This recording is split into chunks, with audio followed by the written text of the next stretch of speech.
आज बात करेंगे हम गीता के अध्याय 6 के श्लोक 24 को, ठीक है।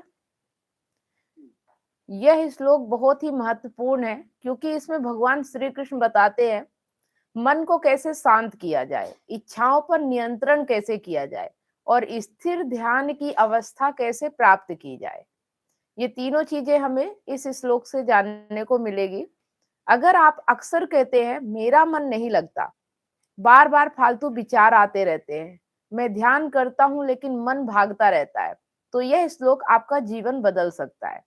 तो चलिए शुरू करते हैं। श्लोक का जो मेन सार है, अध्याय 6 का श्लोक 24 कहता है, मनुष्य को उन सभी इच्छाओं को त्याग देना चाहिए जो मन को विचलित करती हैं और मन को पूरी तरह आत्मा में स्थापित कर देना चाहिए।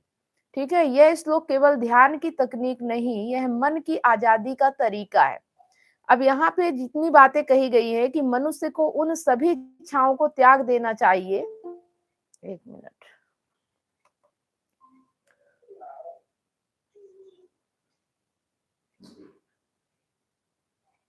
उन सभी इच्छाओं को त्याग देना चाहिए जो मन को विचलित करती है और मन को पूरी तरह आत्मा में स्थापित कर देना चाहिए।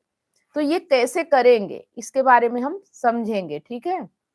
इच्छाएं क्यों मन को विचलित करती हैं? सबसे पहला सवाल कि जो हमारे मन को विचलित करे उसे हमें त्याग देना चाहिए। तो इच्छाएं क्यों मन को विचलित करती हैं, इस चीज को हमें समझना है। आप देखिए, मन एक बांध रहित घोड़े की तरह है, ठीक है, जिसपे कोई लगाम नहीं होती, जहां भी स्वाद मिले वहां भागता है। कैसा है? एक घोड़े की तरह जो बंधा हुआ नहीं है, बेलगाम है, जिसपे लगाम नहीं लगी है और उसे जहां भी स्वाद मिलता है वहां वो भागता रहता है। ऐसा ही हमारा मन है, कभी किसी वस्तु की इच्छा, कभी लोगों की अपेक्षा, कभी भविष्य की चिंता और कभी अतीत की पीड़ा। ये सब मन को इधर उधर खींचते हैं और जब मन खींचता है तो इंसान थक जाता है। हर इच्छा ऊर्जा लेती है, हम सब ऊर्जा से ही चलते हैं, तो जो हमारी इच्छाएं होती हैं वो हमें, हमारे मन को थका देती हैं। हर इच्छा ऊर्जा से ही चलती है, जो ऊर्जा लेती है। बहुत सारी छोटी छोटी इच्छाएं मिलकर एक बड़ा मानसिक बोझ बना देती हैं। अगर हमें मानसिक तनाव है, डिप्रेशन है, टेंशन है, इसका मतलब हम बहुत सारी छोटी छोटी इच्छाओं के पीछे भाग रहे हैं। श्री कृष्ण कहते हैं अगर मन को शांत करना है तो इस बोझ को धीरे धीरे उतारना होगा। कौन सा बोझ? जो हमारे मन को थका देता है, ठीक है। इच्छाओं का त्याग का मतलब क्या है? अब हम ये समझेंगे कि कौन सी इच्छाओं का त्याग करना है, क्योंकि हम, बहुत से लोग सोचते हैं कि इच्छाएं कैसे त्याग दे। आप सभी भी यही सोचते होंगे कि इच्छाएं कैसे त्याग दे, हम तो इंसान हैं और इच्छा होगी। लेकिन कृष्ण इच्छा का नहीं, अनावश्यक इच्छा का त्याग करने को कहते हैं, जिसकी कोई आवश्यकता नहीं होती, जो अनावश्यक होता है। जरूरत छोड़नी नहीं है, लालसा छोड़नी है। आपको अपनी जरूरत नहीं छोड़नी है, जो जरूरत है उसे तो करना ही है, क्योंकि हम मनुष्य हैं। जैसा कि यहाँ बताया गया है कि मनुष्य है तो इच्छाएं तो होंगी, जरूरतें भी होंगी। तो जरूरतों को नहीं छोड़ना है, लालसा को छोड़ना है, मतलब जो कामना है। दो बातें समझिए यहाँ पे।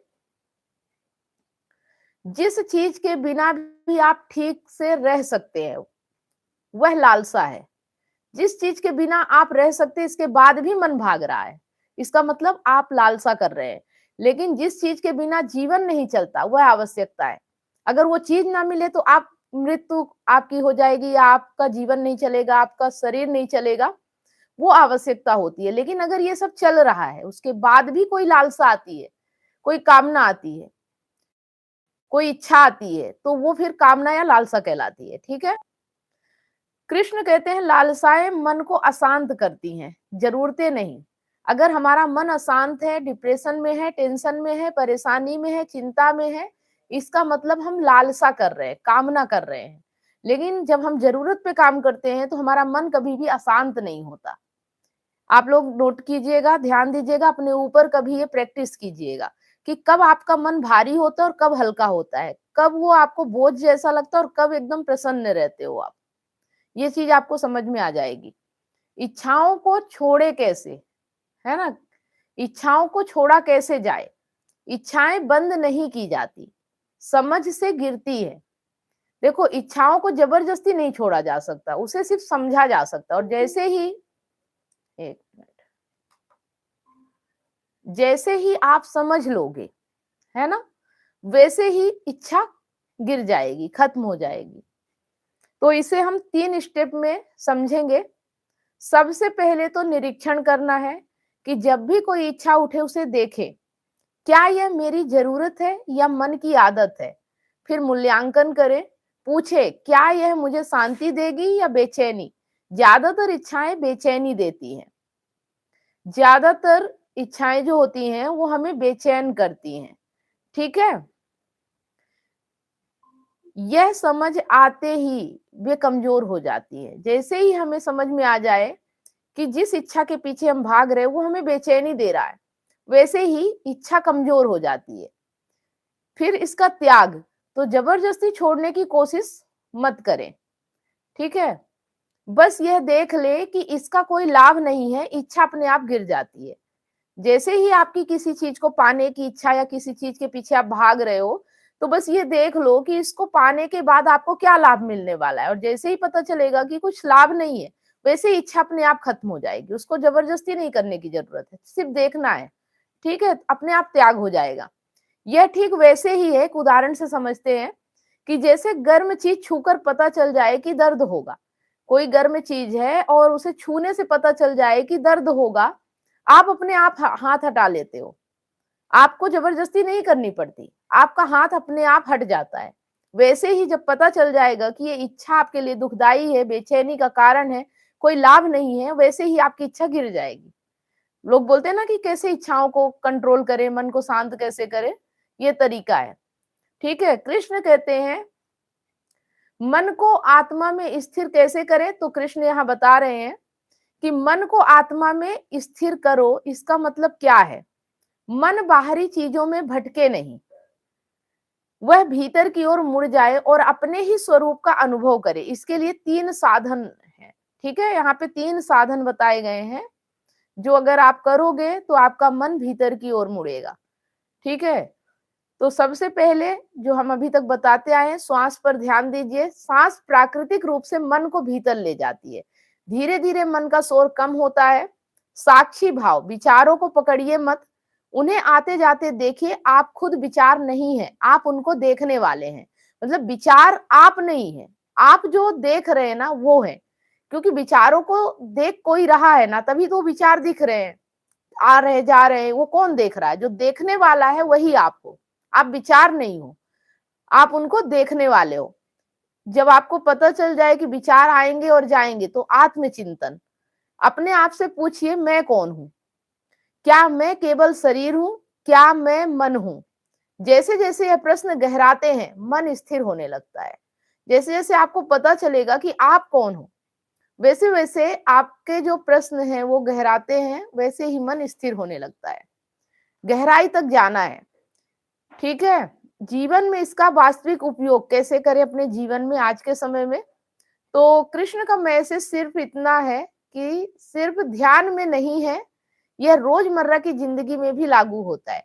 मतलब जो हम बैठ के ध्यान करते हैं सिर्फ उसमें नहीं है, है ना? ये मैसेज सिर्फ ध्यान के लिए नहीं है, ये आप जो रोजमर्रा की जिंदगी जीते हैं उस पे लागू होना चाहिए। ठीक है, तो कैसे होगा? कम इच्छाएं, कम तनाव। अगर आप इच्छाएं कम रखेंगे तो तनाव कम होगा। अपेक्षाएं कम रखेंगे तो कम निराशा होगी। कम भटकाव होगा तो ज्यादा फोकस होगा। भटकाव कम होगा तो जिंदगी में फोकस ज्यादा होगा। स्थिर मन, बेहतर निर्णय। अगर मन स्थिर होगा तो आप सही निर्णय ले पाओगे, बेहतर निर्णय ले पाओगे। ठीक है, जब मन शांत होता है तो आपका काम सुधर जाता है, संबंध सुधर जाते हैं और जीवन, इधर चलो, तो क्या होता है? जीवन मीनिंगफुल हो जाता है। ठीक है, तो यह था गीता का अध्याय 6 श्लोक 24 का जो सार है। इतना सारा हमने जो समझा, उसका अगर छोटा सा सार हम देखें तो क्या है कि अनावश्यक इच्छाओं का त्याग करना है, सजगता से मन को स्थिर करना है और आत्मा की ओर लौटना है। ठीक है, अगर आप मन को जीत लेते हैं तो दुनिया की कोई भी शक्ति आपको परास्त नहीं कर सकती। बात समझ में आ गई? अगर आप अपने मन को जीत लेते हैं तो दुनिया की कोई भी शक्ति आपको परास्त नहीं कर सकती। जिससे भी आप हार रहे हो, जिससे भी डर रहे हो, जिससे भी लगता है कि कैसे बाहर निकले, कोई भी आपको परास्त नहीं कर सकता अगर आपने अपने मन को जीत लिया। बात समझ में आ रही है? चलिए, अभी एक चीज आप लोग सवाल इस पे कर सकते हैं। बस मैं इतना कहना चाहूंगी कि आप लोग जो यहाँ पे आते हो, रोज सुनते हो, इससे सिर्फ एक ही फर्क पड़ रहा है रोज से, कि आप अपने जो छोटे छोटे बंधन है, जो छोटी छोटी कमियां हैं, जो जिनको आप देख नहीं पाते हो, वो यहाँ आने से आपको मेरी मदद से देखने में आ जाता है। क्योंकि गुरु ऐसा होता है जो आपकी कमियों को दिखा सकता है, लेकिन आप खुद नहीं देख सकते हो। आपको तो लगेगा कि मैं जो कर रहा हूँ सही है, लेकिन बंधन कहाँ है ये आप अपने आप नहीं पहचान सकते हो। वो काम गुरु का होता है। अगर आप बात करोगे, सवाल करोगे, तो वो बताएगा कि आप अभी कहाँ बंधे हुए हो, कहाँ फंसे हो और उससे कैसे निकलना है। तो जो रोज आप यहाँ आते हो ना, तो इससे क्या होगा कि छोटे छोटे भी जो बंधन है उसे आप पहचानने लगोगे, उसे समझने लगोगे। तो ये काम एकाएक नहीं होता, ये धीरे धीरे जब आप करते जाओगे तो एकदम से आपके अंदर वो ताकत आ जाएगी कि आप अपने छोटे से छोटे बंधन को भी देख पाओगे। बहुत सूक्ष्म बंधन होते हैं। वो चीज आपको यहाँ से गुरु के साथ रहने में दिखने लगता है। लेकिन अगर आम आदमी देखे, अगर सोचे कि मैं अपने जीवन को बेहतर कर लूं, उसे पता ही नहीं कि वो कहाँ बंधा हुआ है, परेशानी क्यों आ रही है, क्या कारण है उसके जीवन में दुख का। और जब वो कारण नहीं समझेगा तो उपाय कहाँ करेगा, जहाँ कारण नहीं है। क्योंकि कारण तो हमारे भीतर होता है, हम अपने भीतर झांकते नहीं, अपने भीतर देखते नहीं, तो हम बाहर ठीक करने में लग जाते हैं। तलाक ले ले, क्या करे, छोड़ दे और दूसरे के साथ चले जाएं, किसी और को अपना साथी बना ले। हम सोचते हैं कि इससे हमारी जिंदगी बेहतर हो जाएगी, लेकिन हमें नहीं समझ में आता कि बंधन जहां है खोलना वहीं पड़ेगा, गांठ जहां है उसी को खोलना पड़ेगा। अगर गांठ लगी है आप कहीं और खोलोगे तो गांठ खुलेगी क्या? तो वैसे ही आपके बंधन है। बात समझ में आ रही है? अगर आपके बंधन जहां है वहीं से आप उससे मुक्त हो सकते हो। वैसे ही जैसे आप बंधे हो वैसे मुक्त भी हो सकते हो। और ये चीजें यहाँ जब रोज आप आते हो ना, तो ये ताकत आपके अंदर विकसित होने लगती है। पहले मैं दिखाऊंगी और फिर आप देखने लगोगे। ठीक है, चलिए अब कोई सवाल हो तो पूछ सकते हैं। संदीप जी,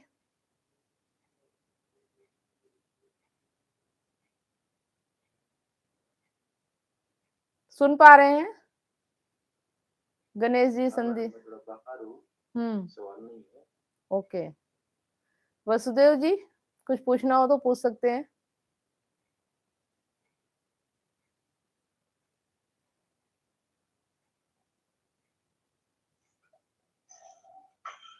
जीवन, हाँ बोलिए।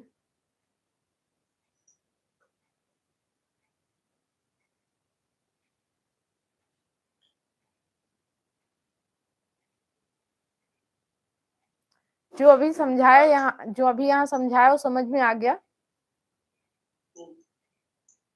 जी। ओके, कोई सवाल है इस पर?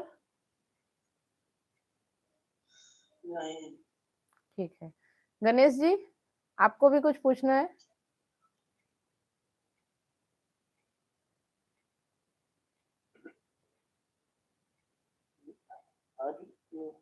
मन अभी पूरा कंट्रोल नहीं हो रहा। वो नहीं हो रहा है, इसका मतलब जहां भाग रहा है ना, वहां पे देखिए कि वो कहाँ जा रहा है और उससे आपको क्या मिलेगा। ठीक है, तो अपने आप कंट्रोल में आ जाएगा।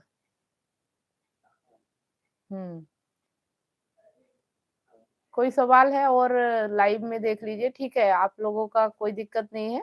आप लोग जैसे भी सुन रहे हैं, इससे आप खुद ही दृष्टि आपकी मजबूत होगी और आप देख पाएंगे।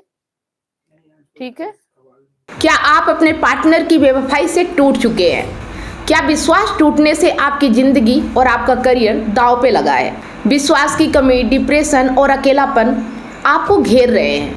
आप अपने हस्बैंड, वाइफ या सहकर्मियों पर भरोसा नहीं कर पा रहे हैं, लेकिन अब यह दर्द खत्म हो सकता है।